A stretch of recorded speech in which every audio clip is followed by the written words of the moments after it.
Welcome to Skip the Queue, a podcast for people working in and working with visitor attractions. I'm your host, Paul Marden.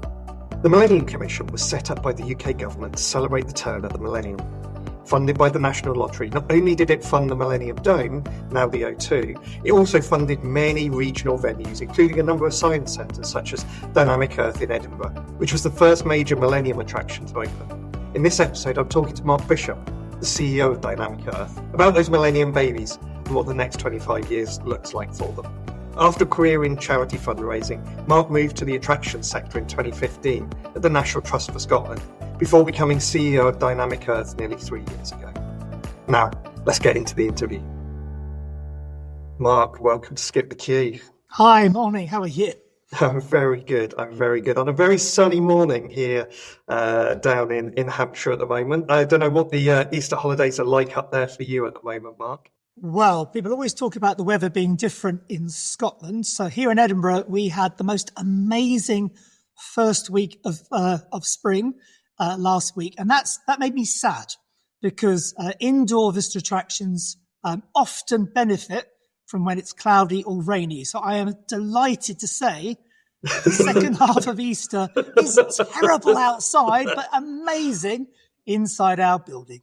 Oh, good. So visitor numbers are good for you this Easter holiday, are they? Well, we had probably the best number of people in since COVID yesterday. We had 1,302 people in. Wow. And that's great because to have families and groups in celebrating science in our building during their holiday time makes me happy. Yeah, absolutely.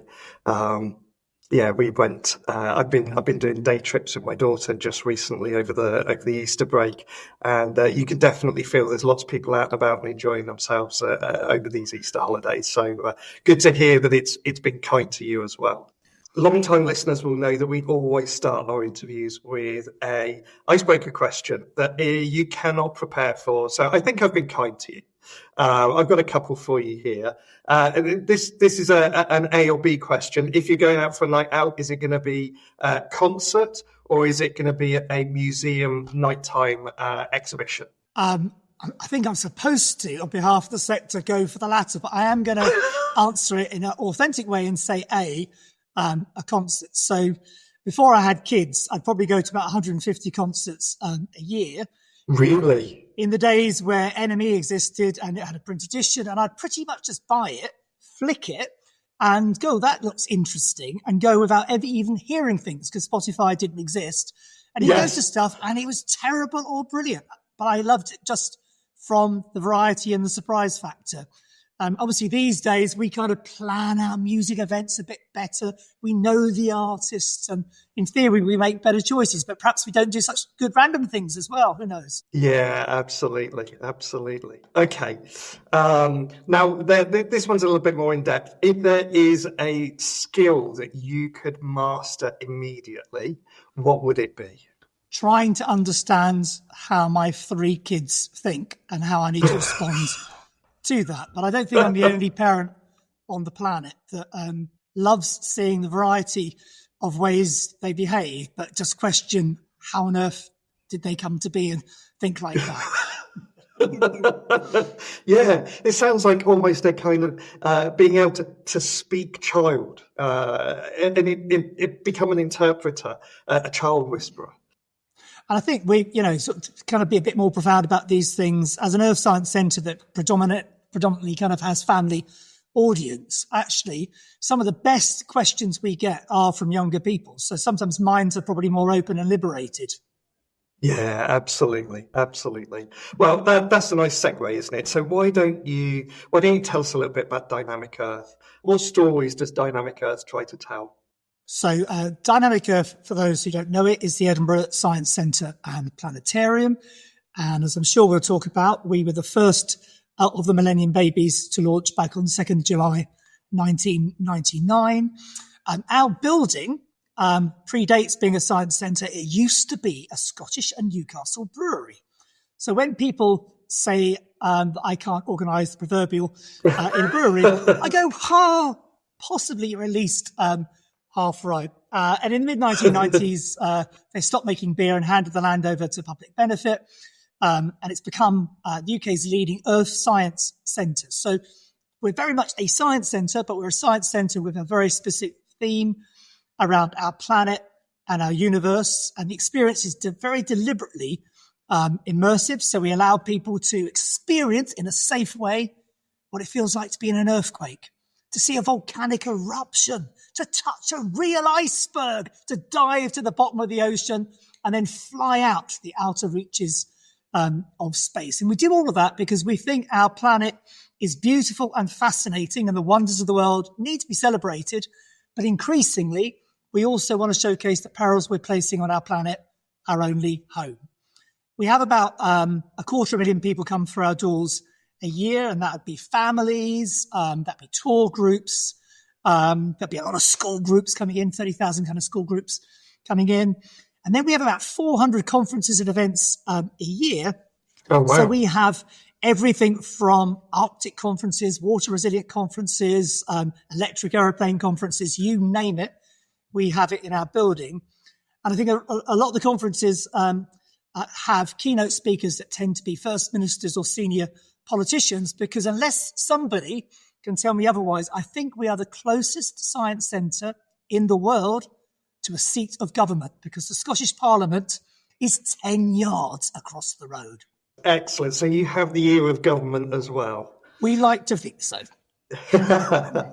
So I've not been to Dynamic Earth yet, and I need to solve that problem. Yeah. But I'm getting a picture in my mind of telling the story around the geology of the planet, and there's going to be lots of physics around the planetary stuff that you talk about when you take that big zoom out. And there are other elements of the science, the different sciences that you bring into this storytelling. Is there elements of biology and botany and things like that you bring into this? Yeah, absolutely. So, for example, one of the galleries I did mention to you is a rainforest gallery. So you go into, a tropical rainforest. So regardless of what the weather is like outside in Edinburgh, in Scotland, you come into a tropical rainforest with the sounds and smells and sensations of that rainforest immerse you. And we do that because, probably very few people will travel in their lifetime to a tropical rainforest. And there's lots of environmental reasons why you probably wouldn't encourage people to do that. But to be immersed in that space and to feel what it's like to be in a rainforest allows you to understand that it's humans' relationship with the world around them and that we're not the only beings on this planet. And so hopefully we try and humble people by realizing there are other habitats and species than ourselves. Excellent. So today's episode, what we want to do, we've got a series of episodes that we want to do around the Millennium Project. I've got a particular interest in this because my first job, whilst I was still at uni, was at the National Botanic Gardens of Wales, which was a Millennium Project. So I was there whilst they were digging. I can vividly remember it being a building site and this massive dome where they built the gardens, sort of lifted out of the earth. So I can remember being there and feeling like this was something important. We were building something for the long term. It was an exciting opportunity. And we're at this kind of big anniversary, aren't we, this year? 25 years since many of those Millennium Projects opened. And I wanted to kind of look back on those 25 years. Did it work out the way it was planned to work out? Did it turn out to be this exciting new opportunity, building a long-term legacy for the country? Were there some growing pains, that kind of thing? And what does the future, what's the next 25 years and beyond look like for those Millennium babies? So let's take a little step back, because although I was wearing my wellies and walking around a building site, I didn't pay a lot of attention to what drove the investment in the first place. So there was a big explosion, wasn't there, through investment from the Millennium Commission in science centres. So what drove that in the first place? Why did these science centres come into being as a result of the Millennium Commission? I think the thing that probably everybody felt in the 90s, sort of from the mid-90s onwards, was you just heard about the millennium coming as if this was going to be a significant zeitgeist kind of piece. We were all being told that every electronic device was going to break because of the millennium bug. Yes. And that one didn't come to be, kind of thankfully. But I think beyond that kind of anxiety piece around technology, there was a sort of spirit of looking to the future, thinking what might be. I felt like a time of optimism and hope. And so therefore, it kind of made sense for government and other agencies to invest in thinking about the future, because a lot of museums and galleries and other institutions are fantastic custodians of the past. And of course, galleries and museums reflect present times in terms of exhibitions and storytelling and interpretation, but there really weren't many science centres or organisations that were specifically existing to help each of us come to terms with what hasn't yet happened. So I think that's probably the kind of founding driving spirit behind it. And Dynamic Earth was very much part of that wave.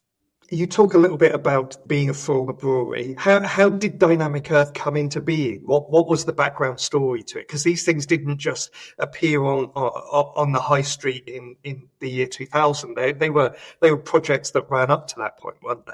Yeah, and I love going through our limited but really important kind of archive of documents to try and understand these things. And I sort of love heritage because my last job was working at National Trust of Scotland. So therefore I'm kind of, fascinated by the past as well as kind of looking to the future.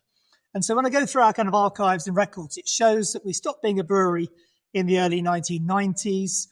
Scottish Newcastle said to themselves, we want to give the space over to public benefit. At the time, it wasn't defined to be a science centre. And this part of Edinburgh, the bottom end of the Royal Mile, had a royal palace. It's had that for a long time, but it was pretty much run-down housing and factories.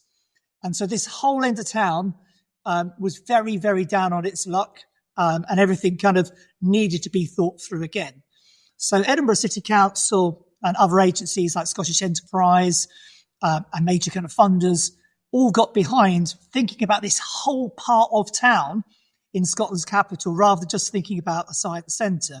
Right. And so the land that Scottish Newcastle gave over to doing good things was partly sold off by Dynamic Earth to allow flats to be developed next door. We've got Rockstar North, the other side of me. We've got the Scottish Parliament that opens 24 hours away from Dynamic Earth kind of stuff. So they opened the same week. So it's a whole story of kind of urban capital city regeneration that lies behind that. But very specifically, why did Dynamic Earth become an Earth Science Centre? Yeah. And you can't see it, but if I dramatically look out of my window, I can see Arthur's Seat and the Salisbury Crags through Holyrood Park. And anybody who comes to Edinburgh whose legs allow will walk up the hill and experience an old volcano and a beautiful view of the city. And now the reason that's significant is that a guy called James Hutton 300 years ago was a real leading light in the Enlightenment.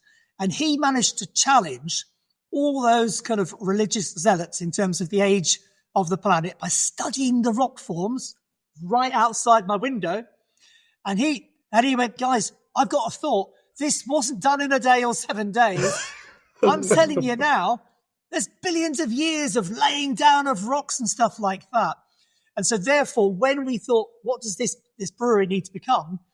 A number of good people said, well, let's make this centre a homage to James Hutton, the idea that the Enlightenment is still alive with us today, the idea that you should be able to challenge existing hard set views by using insight and science to inform your thinking.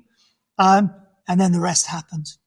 Excellent. I didn't know that Edinburgh was the seat of that thinking around the geological history of the Earth and what drove the purpose for the centre. It makes lots of sense now.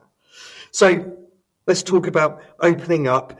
What was that experience like for Dynamic Earth? I know there were lots of positives for many people. I know lots of Millennium attractions didn't bring in the numbers of people that they were perhaps hoping for. What was that early life like at the centre? Well, so inevitably, anything that's new attracts a crowd of people who are curious. So the early couple of years were really good from a kind of visitor attraction side of things. But actually quite early on, within the first couple of years, my predecessors realised that you just can't, generally speaking, break even or make a profit from just running a visitor attraction, particularly when your purpose is educational rather than just pure entertainment. Yes. And so our building had the answer built into it, in the sense we have an amazing set of conference suites for businesses, weddings and other kind of celebrations. And so quite early on, we started an events team, and that now means we have 400 plus events here a year. Half of them, I would say, are kind of environmental or science specific events. But that generates, £1.5, getting on for £2 million of income ultimately for us. And that's very, very significant way of, making sure that we are a place where ideas take place, our convening power, if you want to call it that. But actually also the net contribution of that is a very significant way to fund any gap you have on the visitor side of things. Yeah, I should imagine having the seat of government 10 yards from the building helps with bringing in the events. And that's certainly not going to detract from the events portfolio, is it, being smack in the centre of the city like that? Well, in the space of the last 3 or 4 months, i.e. 2025, we've had the First Minister here 2 or 3 times. We've had the Deputy First Minister here the other evening. And so therefore, if you're a company or a conference organizer and you want to attract all the good and the great in terms of delegates, knowing there's a senior political figure to do the keynote address is a good way of making your marketing literature kind of really sing, I think, Yeah, absolutely. And also I guess from the politicians as well, because their time is in demand and very precious. So the idea that they can reach their key stakeholders on pretty much any topic in the space of 10 yards, half an hour here and then back at your desk within the hour, that's quite attractive from a political perspective. Absolutely. So going back to those early days, as your predecessors were finding their feet and figuring out what operating a science centre was going to be like, what were the growing pains? Were there some challenges along the way? So inevitably, what is brand new doesn't stay new forever. Yes. And I think if you design a science centre and retrofit it into a brewery, there's obviously some trade-offs in terms of the layout and the design. Okay. And you have beautiful architects who come in and do amazing things for you that look amazing at a kind of brochure aesthetic level. But when you trade them day in, day out, you do sometimes question the infinite logic behind the design principles. So, for example, if you come through Dynamic Open, we're a beautiful tented structure, like the Millennium Dome or the O2 as it is today. And if you're coming in and you're buying a ticket in person, you would turn left and go to our ticket desk and join the queue there. But then the actual experience side of things is completely on the other side of the building. So the intuitive flow of coming in, getting a ticket and joining the experience is designed in a counterintuitive way where, in effect, audiences sort of meet in the middle to a certain extent. So that's probably an example of things that you just wouldn't have got right on day one, but kind of are a gentle living curse with you every day since. I wonder, though, by retrofitting the centre into this old historic brewery, whether you may not have fallen foul of some of the other attractions that were built around that time, because many of them have got problems with the fabric of the building now, haven't they? These new buildings that perhaps weren't built with the same level of care and attention that we might lavish on them these days. Yeah, I mean that's a good thing. I sit in this amazing sort of office that basically looks like a castle turret, and the walls are this thick. They are very sort of stone and authentic. So it's a very authentic historic building, but with new ideas and thinking and experiences within it. So it's a trade-off, I guess. Yeah. So now that these centres are getting to early adulthood, how do you think they're doing? Well, thankfully, the vast majority of science centres and other experiences that launched inspired by the Millennium are still in existence. So survival in the first instance is a form of success. And I think that the fact that we're open shows we've all stood the test of time, which I think is an important achievement. I think what's clear from talking to all the science centres that I bump into is we've all find it quite challenging to get that balance between your purpose and your profit. Trying to get that balance between why you exist in the first place versus how you fund the building, your staff, and your other bills. And so that's an ongoing kind of challenge that, the original business plans that are used to justify an investment probably, don't reflect reality sort of 25 years on. I think the other thing I would say that's a real shift is I think centres like Dynamic Earth were opened at the time when the internet was absolutely in its infancy. Completely. And I still remember from my homework and university work going to libraries and getting books and using physical things to kind of acquire knowledge. And of course, the internet now means that any facts and figures are available at the touch of a button. So if you want to know about a volcano, you can find as many facts and figures as you want on the internet, Wikipedia, or other sources. So it means that Dynamic Earth and other science centres have kind of shifted from simply thinking about ourselves as a knowledge exchange centre to being a place where we inspire people to think for themselves. And that, I don't know whether that happened on day 4009 or whatever it was, but I definitely think that when you look at what we were doing on day one versus what we're doing in our 25th year, there's been a shift in emphasis and approach. Yeah, absolutely.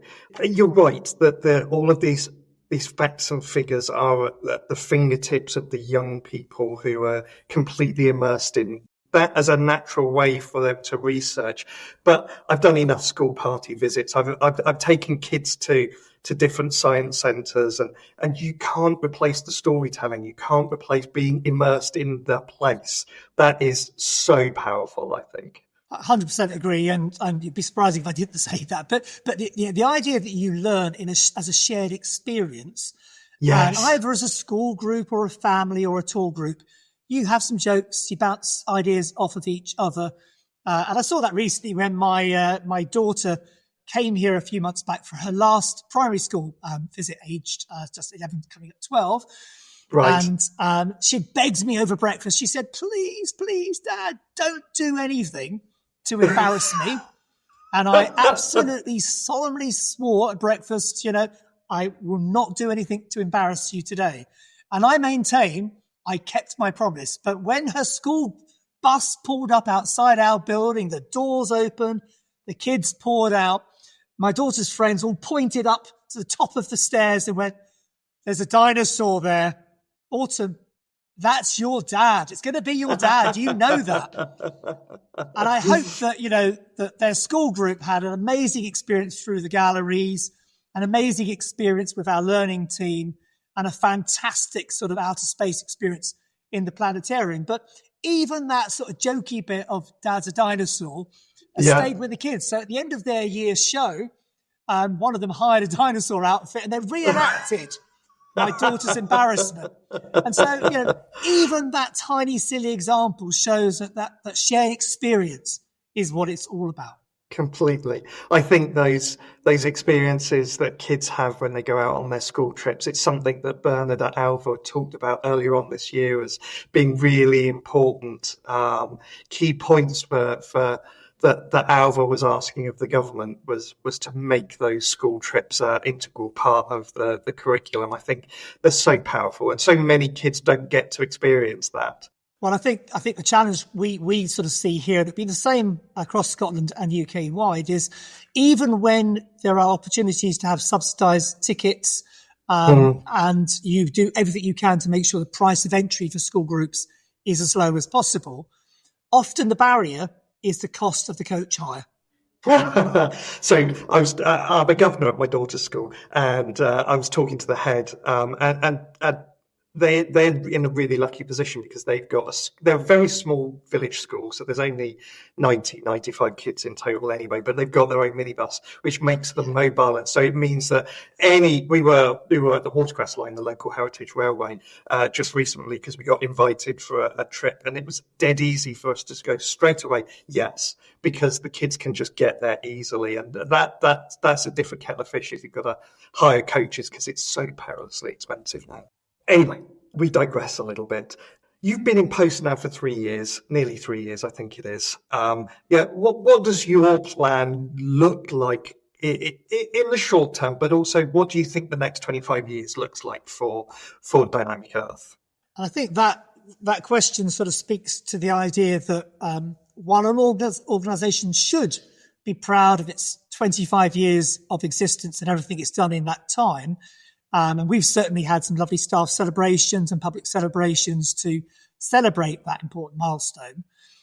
It's too self-indulgent to spend all your time looking back rather than thinking about and facing into the future. And that's probably more true of science centres than anybody else, because if you were founded on looking to the future, you get to 25 years, yes, have a little look back, but bang, think about looking forward to the future again and asking yourselves brave questions like, what do we need to do that honours the spirit of what our founders, did and thought about to put us together in the first place, and not to betray our roots, but equally not to be constrained by them, because the world is very different 25 years on, and particularly around sort of climate emergency, planetary crisis. Yes. And, we at Dynamic Earth as an Earth Science Centre feel not just an opportunity, but a kind of absolute responsibility to play our part to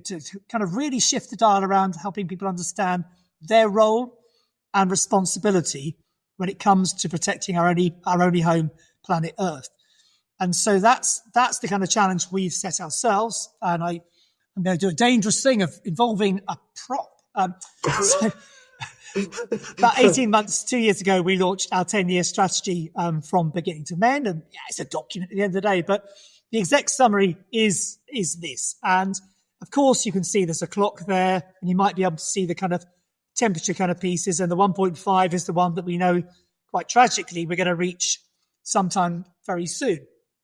And what we've done with that 10-year strategy is say, how do we honor what we've been famous for, but how do we push and pivot that towards climate kind of response storytelling? And so therefore, what we are trying to work through for ourselves is, how do you maintain a popular visitor attraction? How do you inspire people, bring entertainment and delight into people's lives? But how do you absolutely hit home with some really hard truths around what we are doing to destroy the beauty of our only home? And I'm not sure I've quite got the answers to that, because becoming sort of quite purposeful and, risks being didactic, and being didactic takes away the idea that you're helping people to think for themselves, and risks being a bit preachy. So there's a real, really good set of conversations going on at Dynamic Earth, and I think a lot of other places across the UK, which is how do you exist on the right side of history while still existing as a visitor attraction? Yes, because it is a tough story to tell, isn't it? And that doesn't necessarily sit comfortably with being a lovely day out with the family. But that doesn't take away from the importance of telling the story and telling it well. And I think what we feel is, if there's one criticism I'd kind of make of the past, is we probably over-defined ourselves as a visitor attraction and under-defined ourselves as a earth science education charity that happens to run a visitor attraction.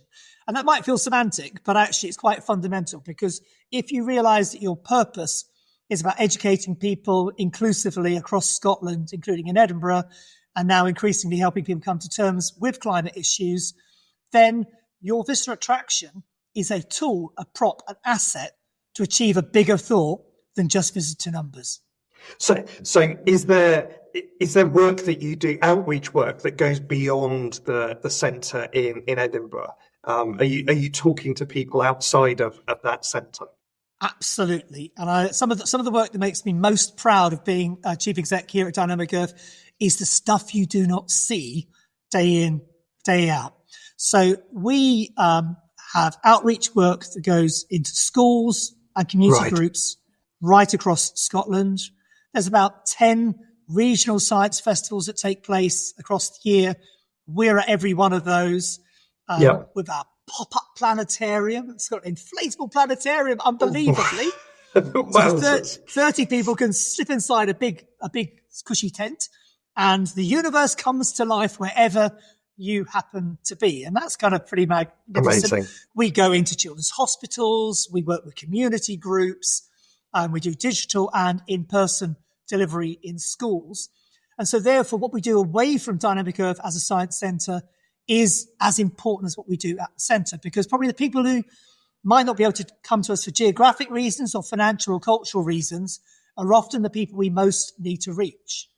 And if we really believe that everybody in Scotland should play their individual and collective part in responding to climate and planetary emergencies, we can't just say, well, if you don't come to us, we're not going to come to you, because the climate issues need all of us to respond. So we have the added burden and opportunity to get out there and tell our story across Scotland. With that in mind, is there a shake-up that's going on in the centre as you move on to this next stage of the maturity of the organisation? So I think that the things that are different in our approach is thinking about channel mix, and that will be kind of music to your ears, because I think that science centres absolutely pride themselves on that in-person shared experience, and that shouldn't go away. But actually thinking about how a one-off experience is part of a longer customer or supporter journey is really key. So how do you connect with people before they come?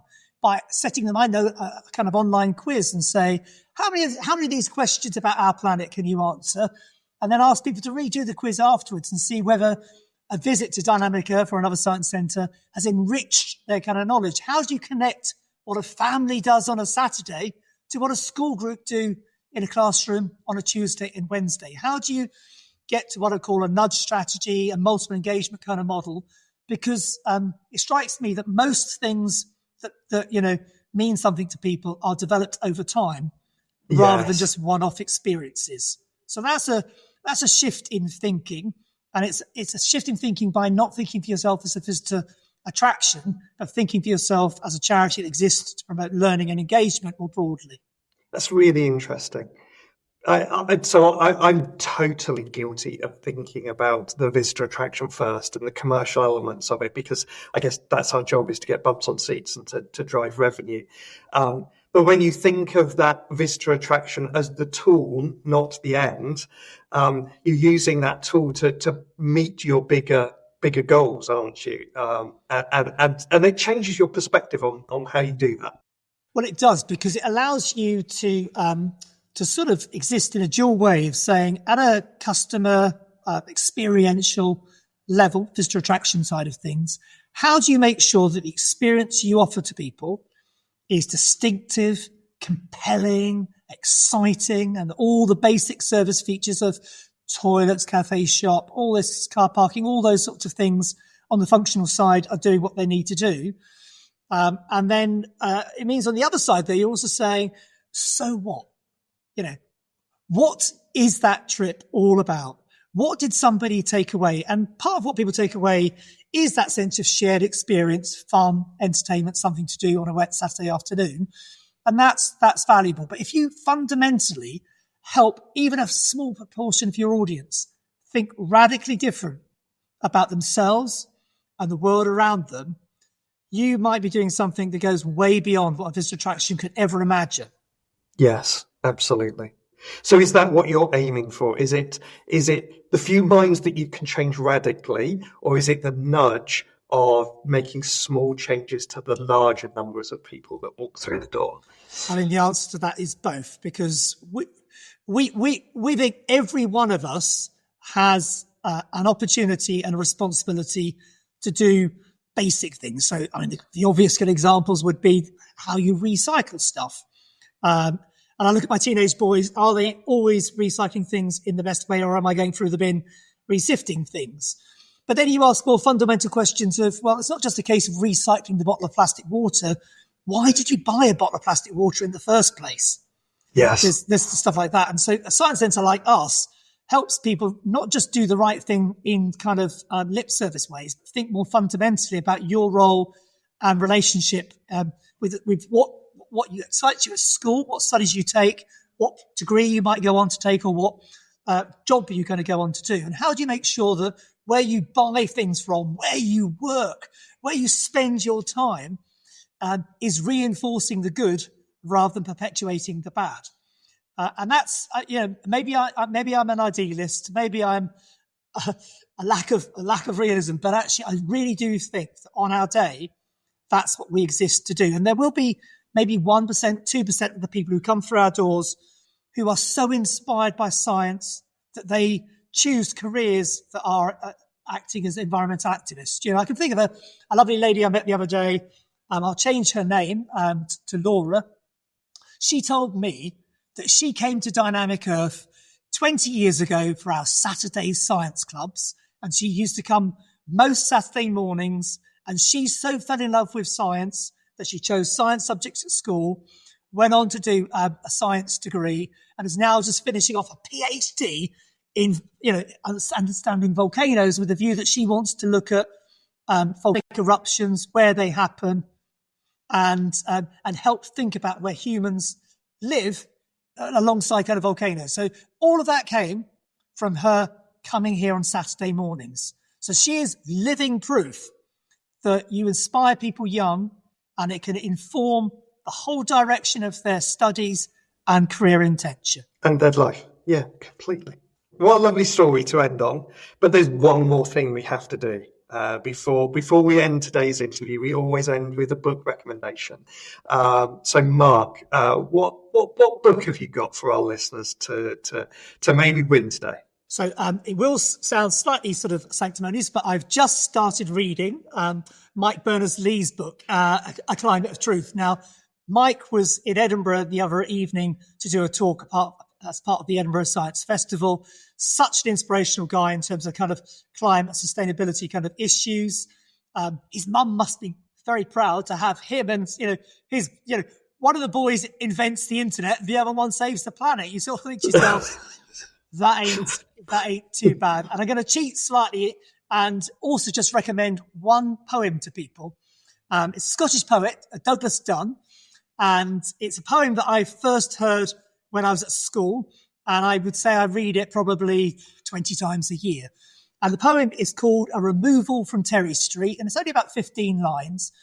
And what I love about it is it finishes on a beautiful line, that man, I wish him well, I wish him grass. And the context, the poem is talking about a family removing, a working class family moving away from Hull, and the neighbour is looking at them moving out and saying, I wish him well, I wish him grass. And so I think that's just a lovely line that stayed with me. It speaks to the idea that we should all think the best of each other and hope for the future and think positive thoughts. Well, Mark, it's been lovely talking to you.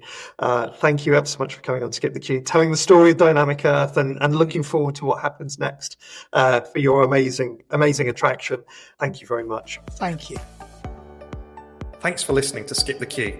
If you've enjoyed this podcast, please leave us a 5-star review. It really helps others to find us.